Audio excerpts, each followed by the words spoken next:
우리 오늘 교재만 보고 공부를 할 수 있도록 교재를 잘 만들어 놓았는데요. 우리 고린도전서 11장 1절 말씀, 우리 교재에 있는 고린도전서 11장 1절 말씀, 우리 속도를 맞추어서 한 목소리를 한번 같이 읽도록 하겠습니다. 시작. 내가 그리스도를 본받는 자가 된 것 같이 너희는 나를 본받는 자가 되라. 아멘.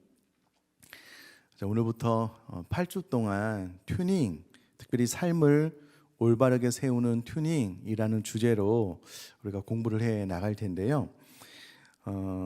가능하면 교재만 우리가 소유하고 읽어도 이 내용을 좀 잘 알 수 있도록 이제 뭐 반장이나 한 장 정도로 좀 압축해서 할까 하다가 가지고 그냥 읽기만 해도 이 내용을 알 수 있도록 교재를 4페이지 분량으로 좀 많이 확장해서 만들었습니다. 아마 공부를 다 하시고 나서 8주간의 내용을 다 모아 놓으시면 아마 우리들의 내면 세계의 질서가 잘 세워질 것 같다라는 생각이 들고요. 저는 개인적으로 아무것도 안 하고 이렇게 마주 앉아서요, 1, 2분, 5분 시간이 지나도 서로 안절부절하지 않는 이렇게 좀 안정된 정서를 가지고 있는 분을 참 좋아합니다. 저도 그렇게 되었으면 좋겠다 싶은 생각이 있는데요. 안정된 정서, 성경적으로 표현을 하자면 마음을 잘 지키는 사람, 또 다른 방면으로 표현을 하자면 내면 세계의 질서가 잘 세워진 사람들을 보면 참 좋습니다. 오늘 우리가 배울 내용부터 8주 동안 배울 내용이요, 바로 그와 같은 내용입니다. 우리들의 정서가 안정적으로 바뀌어지고요, 내면 세계의 질서가 잘 세워질 수 있는 그런 8주간이 될 텐데, 오늘은 첫 번째 시간으로 인생 튜닝에 대해서 배우도록 하겠습니다. 이 튜닝이라는 말은 영어인데요, 이 튜닝을 번역을 해보면 조율, 조정 이다라고 할 수 있겠습니다. 조정은 교재에 보면은요, 악기의 음을 일정한 표준음에 맞추도록 고르는 일을 조정이다라고 이야기를 하는데요, 줄여서 표준음에 맞도록 고르는 일이 조정이다라고 생각을 하시면 되겠고요. 튜닝이 조율인데 조율의 뜻을 또 찾아보니까는요, 악기, 특히 건반악기나 현악기의 음을 표준음에 맞추어 고르는 것을 조율이라고 합니다. 조정이랑 같은 의미가 되겠죠. 또 다른 해석은, 의미는 문제가 되어 있는 어떤 대상을 알맞거나 마땅한 상태가 되도록 조절하는 것, 이것이 튜닝이 가지고 있는 의미입니다. 쉽게 표준음에 맞추어 고르는 것이 조율이고 튜닝이다라고 생각을 하시면 되겠습니다. 자, 그러면 제가 한번 읽어 나가면서요, 여러분들 잘 들으시고 화면을 보시고 가로 안에 한번 답을 찾아서 적어 보시면 좋겠습니다. 제가 한번 교재를 읽어 볼게요. 세상의 모든 악기들은 연주하기 전에 반드시 튜닝을 해야 합니다.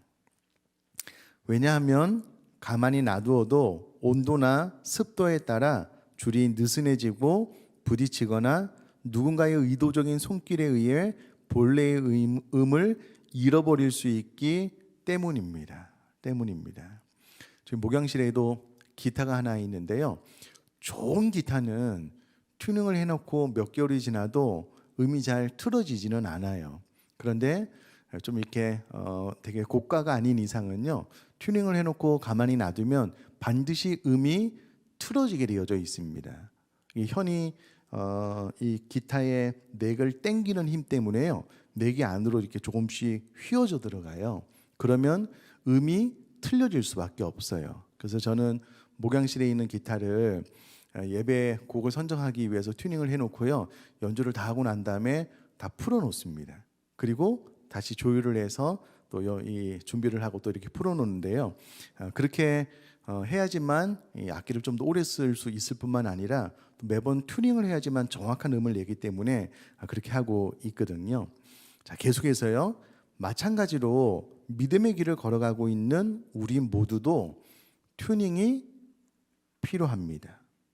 여러분, 믿는 사람들에게도 튜닝이 필요한데요, 믿는 사람들에게 튜닝이 필요한 이유가 있습니다. 밑에 4가지가 있는데요, 첫 번째는 예수를 믿고 구원의 감격을 얻게 되지만 세월과 환경의 영향으로 우리의 열정과 영적인 집중력이 사라져버리기 때문입니다.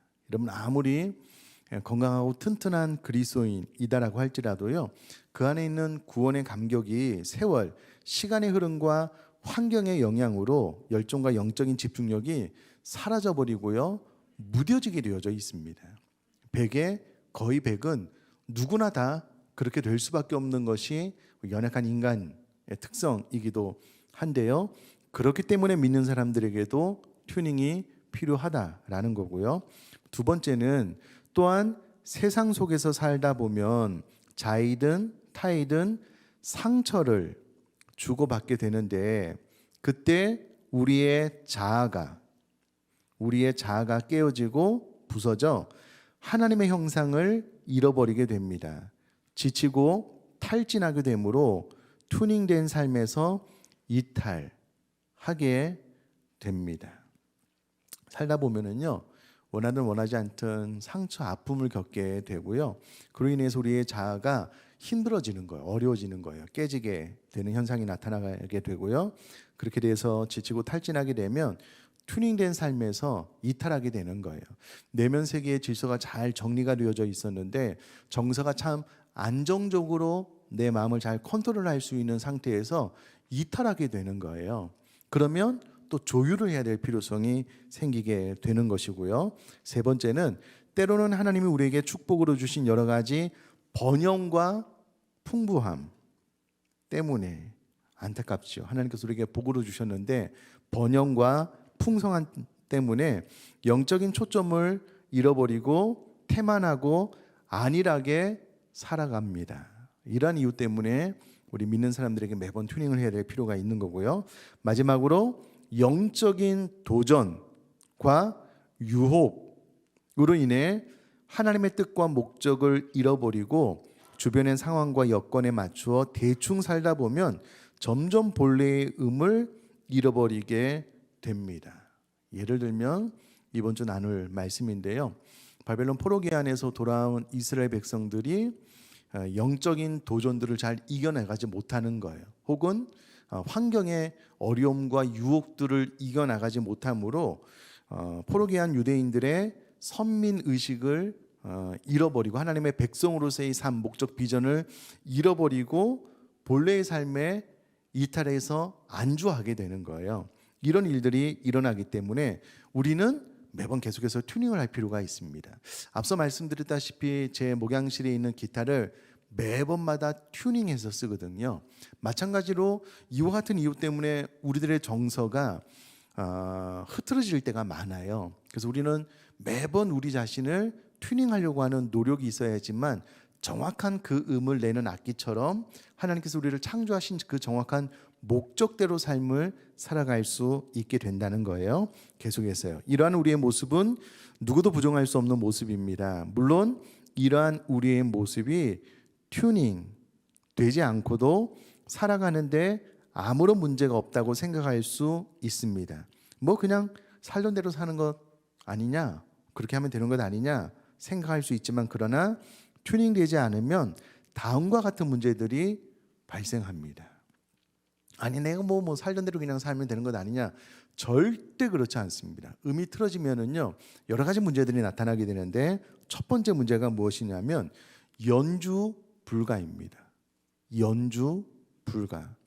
그냥 보기에는 좋은 기타처럼 보일지 모르지만 연주할 수 없습니다. 아무리 좋은 연주자라도, 오타가 났죠. 연주자라도 튜닝되지 않은 악기를 가지고는 연주할 수 없습니다. 그럼 제가 만약에 기타를 가지고 있다면요, 이게 음이 안 맞아요. 그러면 이 기타는 절대 연주할 수 없습니다. 세상에 제일 가는 연주자라고 하더라도요, 이 줄 자체를 본인이 의도한 대로 튜닝하지 않고 조율이 안 되는 악기를 가지고 연주할 수 있는 사람은 아무도 없습니다. 천재라고 할지라도 불가능합니다.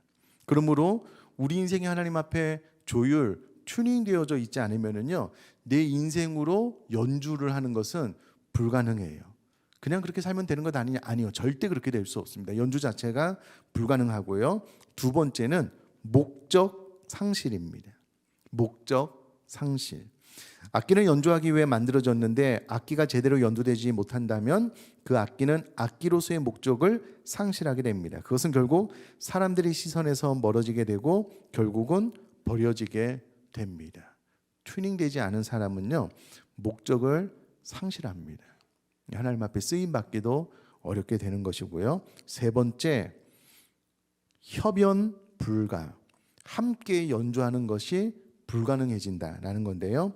튜닝되지 않은 악기는 절대 다른 악기들과 함께 연주될 수 없습니다. 왜냐하면 음이 다르기 때문입니다. 물론 자기 혼자 독주는 가능할지 몰라도 다른 악기들과 협연은 불가능합니다.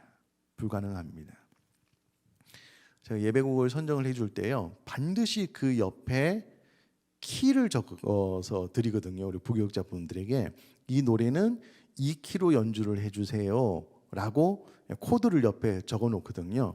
왜냐하면 똑같은 곡이라도 한 키, 반 키를 올리거나 내려서 연주할 수 있는데 이 곡은 원키에서 반 키나 한 키 혹은 높게 연주해 주세요라고 그 키를 적어 놓는 이유는요, 다른 음으로 연주를 하게 되면 아무리 연주를 잘해도요, 협연은 불가능한 거예요. 시끄러운 소리가 나는 겁니다. 그런데 우리 각 내면이 잘 조율되어져 있지 않으면은요, 다른 사람들과 절대로 협연이 불가능하게 되는 것이거든요. 마지막 네 번째는 소음 발생입니다. 소음 발생. 만약 튜닝되지 않은 채로 연주한다면 그것은 듣는 사람들에게 불쾌감과 시끄러운 노이즈를 발생하게 될 것입니다. 튜닝되지 않은 악기를 연주하면은요, 시끄러운 소리밖에 안 나요. 자, 뒷면으로 보시면은요, 이 페이지입니다. 그러므로 하나님의 목적을 위해 이 땅 위에서 창조된 우리 모두는 반드시 튜닝되어야 합니다. 그래야 하나님의 뜻에 따라 살아갈 수 있게 되고 하나님의 손에 잡혀 아름답게 연주될 수 있습니다. 자, 그러면 만약 우리가 튜닝된다면 우리는 다음과 같은 유익들을 얻을 수 있습니다. 이와 같은 유익들을 얻을 수 있습니다. 첫 번째, 다른 줄들을 튜닝할 수 있습니다. 내가 튜닝되어지면은요, 이와 같은 유익들을 얻을 수 있는데 그 첫 번째가 다른 줄들을 튜닝할 수 있다라는 거예요.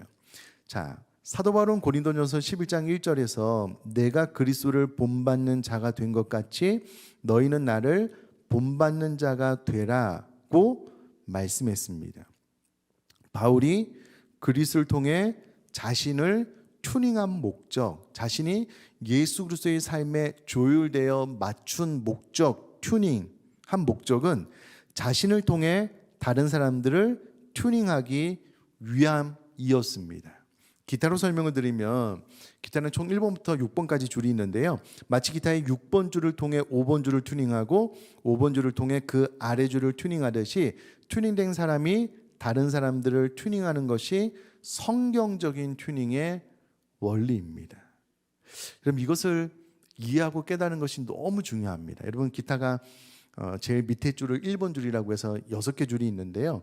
제일 위에 줄, 그 미음인데요.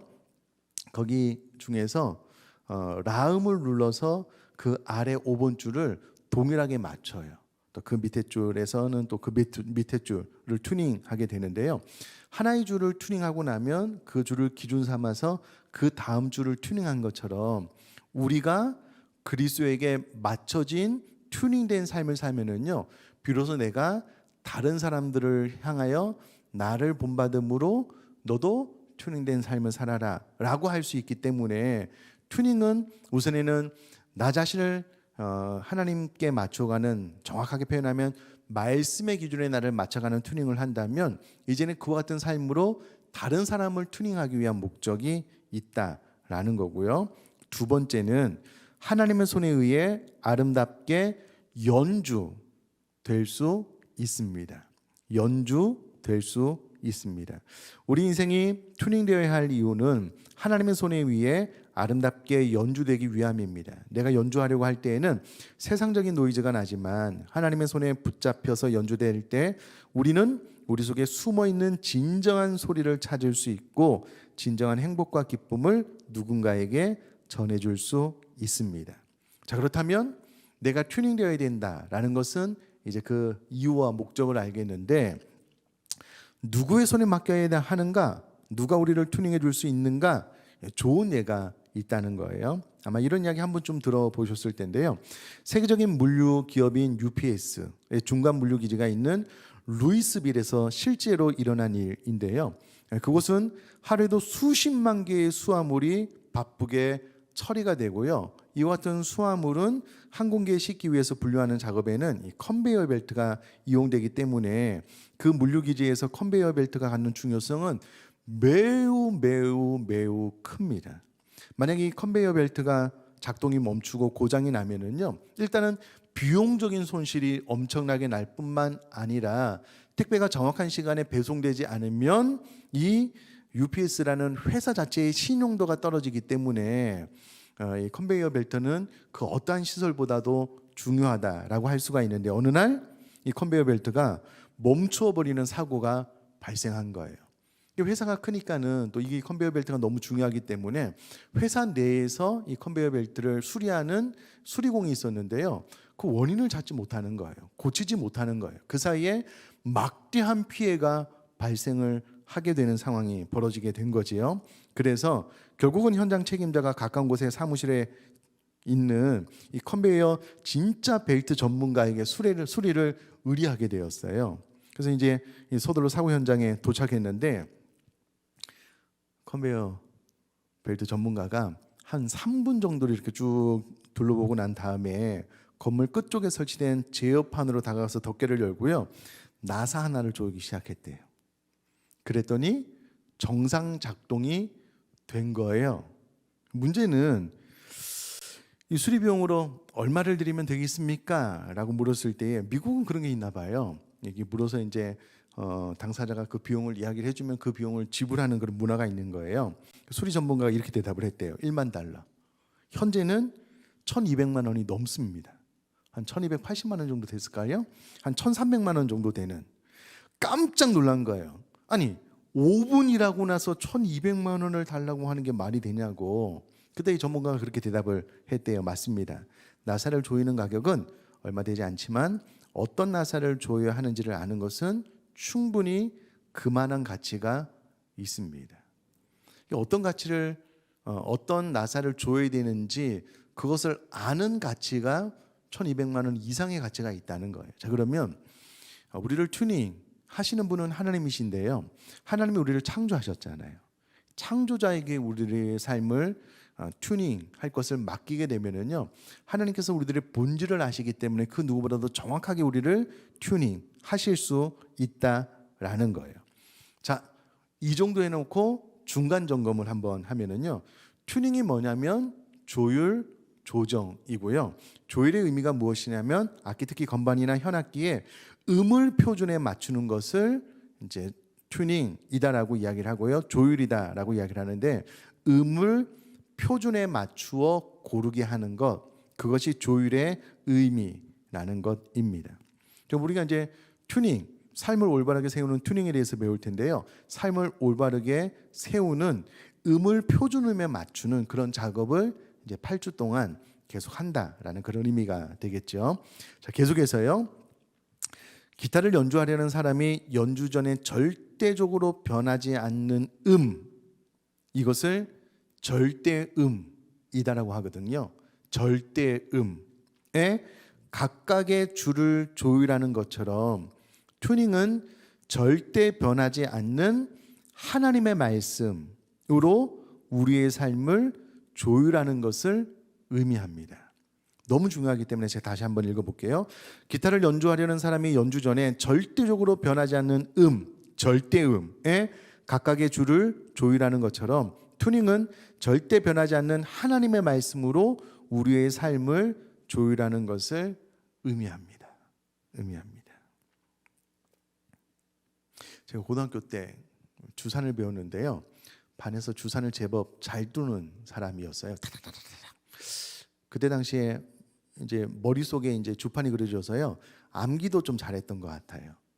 제가 제 입으로 이런 말을 하기는 좀 뭐하지만 공부가 싫었거든요. 그럼에도 불구하고 반에서 주산을 제게 좀 잘 뒀던, 진실을 말하려니까 떨리네. 주산을 잘 뒀거든요. 그런데 주산이 역사의 저 뒤편으로 사라져 버렸어요. 그때는 열심히 잘 배웠는데요. 계산기를 두드리고 나서부터는요, 이 주판이 필요가 없는 거예요. 그때 나름대로 열심히 좀 배웠거든요. 좋더라고요. 암송에도 좋고. 그런데 안 쓰는 거예요. 여러분, 이와 같이 절대적인 진리가 않고 변하는 것에는요, 아무리 최선을 다하고 목숨을 걸어도요, 바뀌면 끝이에요. 그러므로 우리가 조율된다라고 했을 때 제일 중요한 가치가 무엇이냐면 절대음, 변하지 않는 진리에 우리 자신을 튜닝하는 것이 중요한데, 그것이 무엇이냐면 하나님의 말씀이라는 거예요. 절대 변하지 않는 하나님의 말씀에 우리의 삶을 조율하는 것, 이것이 중요하다라는 거예요. 자, 그러면서 튜닝의 필요성에 대해서 한 번 더 이야기를 합니다. 왜 그러냐면, 여러분, 우리가 무엇인가를 배운다라고 했을 때요, 제가 생각하는 개념은 배워야 되는 철학, 그 이유가 우리 마음속에 분명해야지만 배우게 돼요. 예를 들면 저도 여러 교회를 이제 섬기면서요, 담임 목사님이 교회 좋은 프로그램 있으면 가서 배우시는 거예요. 열심히 배워요. 강의를 들으면 막 다 될 것 같거든요. 교회 와서 적용을 해보면 안 돼요. 그럼 또 다른 거 배우러 가거든요. 또 열심히 배워서 교회 적용하면 안 돼요. 중간에 포기해요. 왜 그러냐면요, 어디 가서 무엇인가를 배울 때에 기능적인 것만 배워서는 이와 같은 일들이 반복적으로 일어나요. 그것을 배울 때에 그것이 의미하는 철학을 배워야 돼요. 정신, 그 가치를 알아야지만 적용하다 보면 쉽지 않거든요. 어렵거든요. 그런데 이것은 절대 가치다, 반드시 해야 된다라는 의식이 있으면 꾸준히 하게 되고 결국은 성공하게 돼요. 근데 이제 절대 가치, 그 철학을 마음속에 잘 배우지 않으면요, 하다가 어려움에 봉착하면 포기해요. 또 다른 것 하고. 그러니까 성도님들이 목사님이 세미나 간다 그러면 뭐 갔다 오셔서 2, 3개월 하다가 또 끝내시겠지. 교회도 이제 효과가 없는 거예요. 자, 왜 중간에 튜닝의 필요성을 한 번 더 이야기를 하냐면요, 이 첫 과를 통해서 내가 반드시 내 인생에 이와 같은 튜닝을 해야 되겠다라는 철학을 심기 위해서예요. 그 이유를 분명히 알아야 돼요. 그래야지만 내 삶이 변하지 않는 하나님의 절대적인 말씀에 나 자신을 조율해 갈 수 있거든요. 자, 튜닝의 필요성에 대해서 이야기할 때에 오케스트라에 대한 이야기를 하는데요. 제가 한번 읽어볼게요. 눈으로 따라서 오시면 좋겠습니다. 오케스트라 연주회에 가면 관현악단이 무대에 등장한 뒤 음을 맞추는 것을 보게 됩니다. 오케스트라가 무대에 나와서 음을 맞추는 것은 악기가 무대로 나오는 순간 음 높이가 변하기 때문입니다. 특히 현악기의 경우 온도와 습도에 민감해 공간이 바뀌는 것 자체가 튜닝이 이유가 됩니다. 그러니까 현악기 같은 경우에는요, 온도와 습도, 그 공간에 민감하게 반응하기 때문에 그 무대에 서면 그 무대에 맞게 음을 맞춰야 되는 거예요. 튜닝의 절차는 복잡하지 않습니다. 먼저 목관 악기인 오보에가 A, 라음이거든요. 라, 음을 길게 불면 바이올린을 비롯한 현악기가 먼저 음을 맞추기 시작하고 곧이어 목관 악기, 음량이 큰 금관 악기와 타악기 중 유일하게 음 높이가 정해져 있는 팀파니가 소리를 맞춥니다. 그럼 오케스트라에서 그 많은 악기가요, 튜닝이 되지 않고 연주를 하면 시끄러워서 못 듣게 된다는 거예요. 그래서 반드시 튜닝을 해야 된다라는 내용인데요. 계속해서 아무리 좋은 악기를 가지고 있어도 튜닝되지 못하면 불협화음을 낼 수밖에 없고 틀린 음으로 아무리 연주해도 아름다운 하모니를 만들 수 없습니다. 그러므로 모든 악기는 연주하기 전 반드시 튜닝부터 해야 합니다. 우리 자신을 오케스트라라고 생각을 해보면 여러 가지 튜닝해야 하는데 이번 성경 공부를 통해서 그 일이 일어나기를 소망합니다. 연주하는 것이 하나님이 하실 몫이라면 우리가 할 일은 튜닝하는 것입니다. 만약 당신이 튜닝되어진다면 당신은 세상의 다른 줄들을 튜닝할 수 있는 자격을 갖추게 되는 것입니다. 다른 말로 세상의 다른 사람들을 튜닝, 조율할 수 있는 자격을 갖추게 되는 것입니다. 이렇게 설명을 할 수가 있겠죠. 그러면서 마지막으로 사도 바울의 예를 좀 들고 있는데요. 사도 바울은 그리스도를 통해 자신을 튜닝했고 교회들을 향해 너희는 나를 통해 너희 삶을 튜닝하라고 말합니다. 그리고 고린도전서 11장 1절 말씀 다 같이 한 번 더 같이 읽겠습니다. 시작. 내가 그리스도를 본받는 자가 된 것 같이 너희는 나를 본받는 자가 되라. 아멘. 사랑하는 성도님들, 저를 한번 봐주시면은요, 여러분, 우리가 가까운 시간 안에 꼭 사도 바울이 했던 이 말을 한번 해보면 좋을 것 같아요. 우리 가족들에게 내가 그리스도를 본받아서 그리스도께 나 자신을 맞추어서 정서적으로 안정되고 내면 세계의 질서가 잘 잡혀지고 정서적으로 안정적인 삶, 주님을 온전히 닮은 삶을 살아가는 나처럼 너희 또한 나를, 가족 또한 나를 본받았으면 좋겠다. 이렇게 말할 수 있는 저와 여러분 될 수 있기를 주님의 이름으로 축복합니다. 그럼 아멘이셔요? 최악의 경우 이런 거겠죠. 야, 너 나 닮으면 망해. 그렇게 되면 안 돼. 최악의 경우 이렇겠죠. 근데 여러분, 사도 바울은 본인이 완전해서가 아니라 정말 그 마음속에 내가 그리스도를 본받았기 때문에 너희는 나를 본받는 자가 되라라고 자신 있게 명령하고 있거든요. 결국은 저와 여러분들이 신앙생활 하는 동안에 이 수준까지 올라갔으면 좋겠어요. 여러분, 우리가 꿈꾸고 기도하면 됩니다. 누군가 나를 봤을 때 정서적으로 너무 안정적인 거예요. 내면 세계의 질서가 너무나도 잘 잡혀져 있는 거예요. 나와 이야기를 하면 편안하대요. 영적으로도 너무 하나님께서 주시는 샬롬이 마음속에 임해서 그냥 같이 교제하기가 너무 좋은 거예요. 여러분, 그런 은혜가 임할 수 있기를 주님의 이름으로 축복합니다. 그럼 사도 바울이 처음부터 그랬냐? 그러지 않았습니다. 사도행전 9장 1절에서 9절 말씀 이하에 보면은요, 이제 이런 내용들이 그 이후로 쭉 설명이 되어지고 있는데요. 사울은 로마 시민권을 가지고 있었고 엄청난 거거든요. 그 당시 최고의 스승인 가말리엘 문화에서 공부했던 바리새인 중에 바리새인이었습니다. 오늘날로 이야기하면 서울대학교. 그런 최고의 교육을 받았지만 그 최고의 지식이 자신의 눈과 귀를 막아 잘못된 자기의 확신 가운데 살아가게 만들었습니다. 사울은 차가운 율법의 지식만을 가진 여전히 위협과 살기로 가득 찬 이성주의자였습니다. 스데반의 죽음 앞에서도 사울은 그의 죽음을 마땅하게 여길 만큼 비정하고 차갑고 냉정한 사람이었습니다. 그의 인생의 목적은 공공지향적인 삶이었고 예수의 도를 따르는 사람들을 결박하여 잡아가는 것이 자신의 사명이라고 믿는 사람이었습니다. 세상적인 학문을 많이 배우고 율법에 정통하다고 튜닝된 인생의 삶을 사는 것이 아닙니다. 당대의 최고의 스승인 가말리아의 멘토를 받는다고 튜닝된 삶을 사는 것도 아니었습니다. 그의 모습을 성경은 눈은 떴으나 아무것도 보지 못하고 다른 사람의 손에 끌려가는 인생이라고 말하고 있습니다. 세상적인 기준으로 볼 때 그는 출세가도에 서 있었고 누가 봐도 그 정도의 열심이면 성공이 확실했습니다. 그러나 튜닝되지 않은 사울은 실제로 눈은 떴지만 아무것도 보지 못하는 영적 소경이었습니다. 그는 자신의 인생을 산다고 자부했지만 실제로 그의 인생은 다른 사람의 손에 의해 끌려다니는 불쌍한 자였습니다. 그런 그의 인생에 무엇이 잘못되었는지 어디가 문제가 있는지도 모르고 앞만 향해 달려가던 사람입니다. 튜닝되지 못한 사람들의 전형적인 모습입니다. 그럼 저를 한번 봐주시면은요, 여러분, 좋은 대학 나온다고 좋은 직장을 가지고 있다고 그가 정말 튜닝된 사람이다라고 말을 할 수 있을까요? 그럴까요? 아니라는 거예요. 적어도 사도 바울을 보면 전혀 다른 방향으로 흘러가는 삶을 사도 바울이 살고 있었다는 거예요. 여러분, 여기서 중요한 게 있는데요. 여러분, 튜닝의 핵심은 절대 변하지 않는 하나님의 말씀, 그 기준에 나를 맞춰가는 거예요. 근데 여러분, 가만히 생각을 해보면 우리 사랑하는 자녀들 가운데요, 전혀 하나님의 말씀의 기준에 본인의 삶을 맞춰가지 않아요. 그냥 공부 열심히 하고 좋은 대학 가고 좋은 직장 얻고, 그것도 너무 귀한 일이죠. 좋은 자매 만나서 결혼하고 내 신앙생활을 안 해요.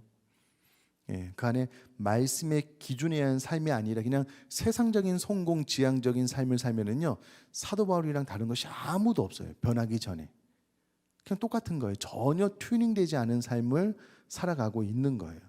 안타깝게도 믿음이 있는 부모님 가운데 그것이 튜닝되지 않은 엉망진창의 삶을 살고 있다라고 인지를 못하는 거예요.